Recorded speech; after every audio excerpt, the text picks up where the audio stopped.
सांस लेना जीवन की सबसे महत्वपूर्ण और सहज प्रक्रिया है, पर दिन भर तमाम हिसाब किताब में डूबे रहने वाले हम जीवन के लिए सबसे जरूरी अपनी सांसों का हिसाब रखने में अक्सर चूक जाते हैं।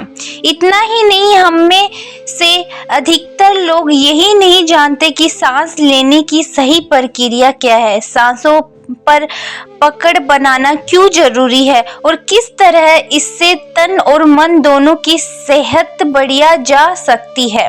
बता रहे हैं योगाचार्य कुशकेशल कुमार।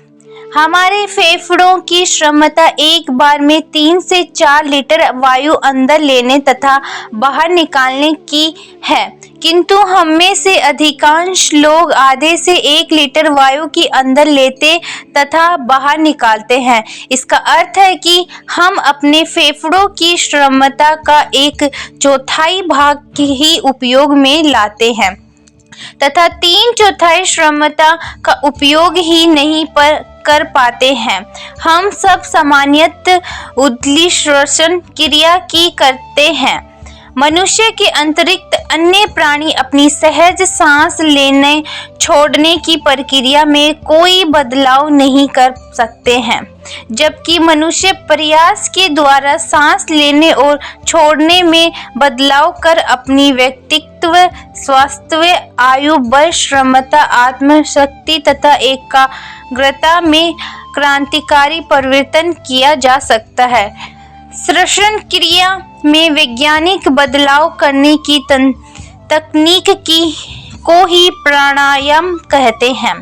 क्यों जरूरी है सांसों पर पकड़ बनाना? एक सामान्य व्यक्ति हर मिनट 15 बार सांस लेता छोड़ता है।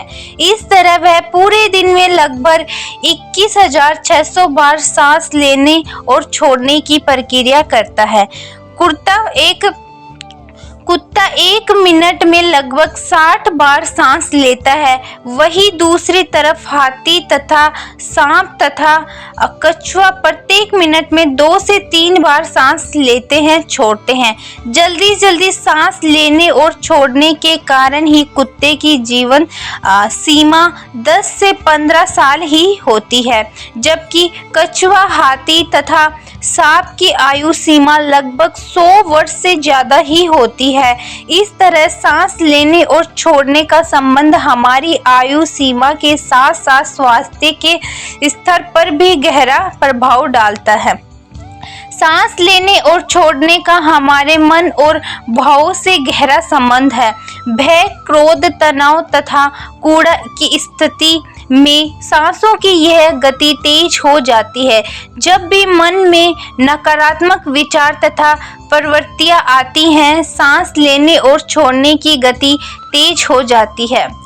लययुक्त गहरी तथा धीमी श्वसन प्रक्रिया में से मन को शांत, स्थित तथा एकाग्र बनाया जा सकता है, जबकि अनियमित तथा जल्दी सांस लेने से शारीरिक, मानसिक तथा भावनात्मक अवरोध जन्म लेते हैं, जो आखिरकार असंतुलित व्यक्तित्व, अशांति, उथल पुथल, असंयमित जीवशैली तथा अनेक रोगों का कारण बनता है। इस दिशा में प्राणायाम की भूमिका महत्वपूर्ण हो सकती है। प्राणायाम के अभ्यास से पहले सांस लेने और छोड़ने की 3 प्रमुख विधियों का अभ्यास करना चाहिए। यह है ऊर्ध्व श्वसन, रक्षण श्वसन तथा यौगिक श्वसन। ऊर्ध्व श्वसन सही सांस लेना और छोड़ना सीखने का पहला चरण है।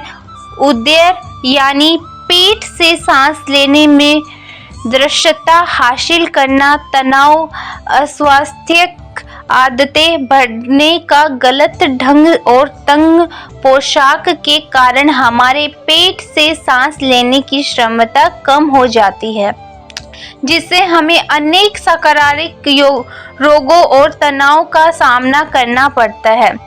सभी रोगों, मानसिक तनाव, कूड़ा, क्रोध तथा भय से मुक्ति का सरलता उपाय ऊर्ध्व श्वसन है। इसका अभ्यास अति सरल है। इसे उठते बैठते चलते फिरते या लेटे हुए कभी भी कर सकते हैं।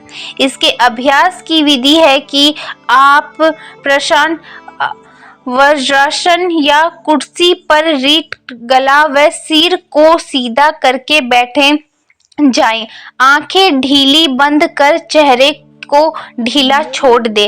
इसके बाद एक गहरी सांस ले और छोड़े। इसके बाद सजग रहते हुए एक गहरी सांस अंदर लेते हुए पेट को अधिकतम किंतु बिना किसी प्रकार का तनाव दिए फुलाए। छाती की मांसपेशियों को पूरी तरह विश्राम की अवस्था में रखे। सांस बाहर निकालते हुए पेट को अधिकतम पिचकाइए। लगभग 5 मिनट तक यह क्रिया लगातार करते जाइए। कुछ दिनों के बाद इस श्वास क्रिया में दक्षता प्राप्त कर लेने पर इसे उठते बैठते कभी किया जा सकता है।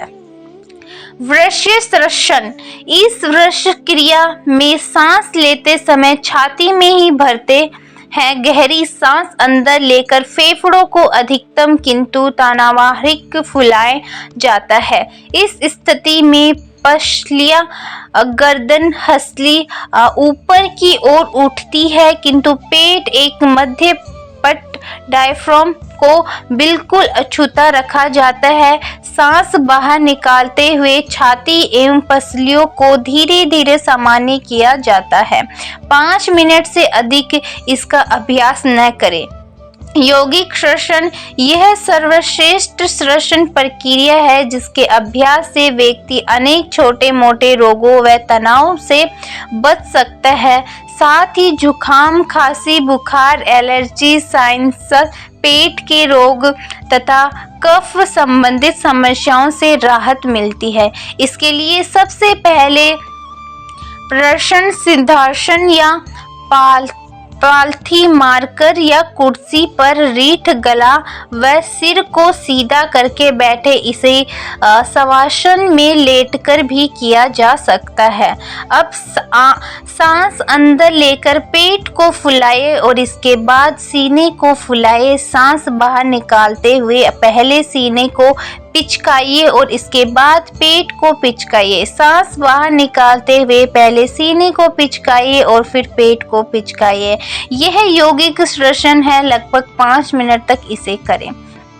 क्या कहते हैं जॉन हर्बर्ट और टेड डन नामक 2 दक्षिण कैलिफोर्निया विश्वविद्यालय के रोग वैज्ञानिकों ने अपने शोध में यह पाया कि बीमारी का जन्म तन और मन दोनों में ही कहीं भी हो सकता है।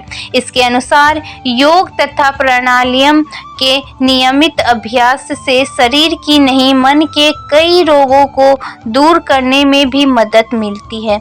रूस, बुल्गारिया और यूगोस्लाविया में व्यापक रूप से प्राणविद के क्षेत्र में अनुसंधान हुए हैं। Psych discoveries behind the iron curtain नाम ग्रंथ में इस संबंध में काफी जानकारी दी गई है। इससे इस बात पर खास जोर दिया गया है कि केवल गहरी तथा धीमी श्वसन क्रिया के अभ्यास से हाई बीपी तथा हृदय रोगों में व्यापक लाभ पाया गया है। रोमानिया की राजधानी बुखारेस्ट के एंट्रिक स्पेशल डॉक्टर I.N. रेगा के नाम में किसी भी तरह की रुकावट से पीड़ित 2 से 100 रोगियों का अध्ययन किया। उनके अनुसार जो लोग वायुनासिकी से सांस ले छोड़ रहे थे उनमें से 79% श्वसन संबंधित रोगों साइनोसाइटिस, टाइसलाइस्टिक बायोट्रेक्सिस तथा एस्थमा जैसे रोगों से ग्रस्त थे। उनमें से सिरदर्द, बौद्धिक कमजोरी, हाइपर थायराइड, लीवर में गड़बड़ी, मानसिक धर्म में गड़बड़ी भी देखी गई है। जो मरीज पिघला नाड़ी से सांस लेते छोड़ते थे उनसे हुई बीपी तथा धमकियों पर दबाव की शिकायत अधिक देखने को मिली है।